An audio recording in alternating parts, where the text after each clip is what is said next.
हा आहे बाळापूर शहरातील रस्ता. गेल्या अनेक दिवसांपासून रस्त्यांची समस्या ही बिकट होत चालली आहे. अनेक वर्षांपासून बाळापूरमधील शहरातील रस्ते जशीच्या तसेच असतात. बांधकाम झाल्यानंतर जवळपास 1 ते 2 वर्षांमध्ये रस्त्याची दुर्दशा अशीच होते. त्यामुळे येथील शहर प्रशासन असेल किंवा इतर प्रशासन असेल यांचं पूर्णतः दुर्लक्ष या रस्त्यावर झाल्याचं दिसत आहे. गेल्या अनेक दिवसांपासून असलेली ही समस्या मात्र यावर नागरिक गप्प बसताना दिसत आहेत. इतक्या खराब रस्त्यातून आणि दुर्गंधयुक्त वातावरणातून शहरातून रस्ता काढावा लागतो.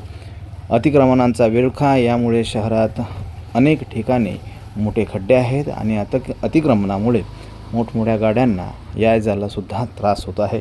याकडे नक्कीच गांभीर्याने शहर प्रशासन असेल किंवा लोकप्रतिनिधी असतील नक्कीच लक्ष देतील अशी आपण आशा करूया. बाळापूरचं हे चित्र बदलण्यासाठी सर्व नागरिकांनी त्यात पुढाकार घेणे सुद्धा तेवढेच गरजेचं आहे. बघत रहा आमचा गावचा आवाज.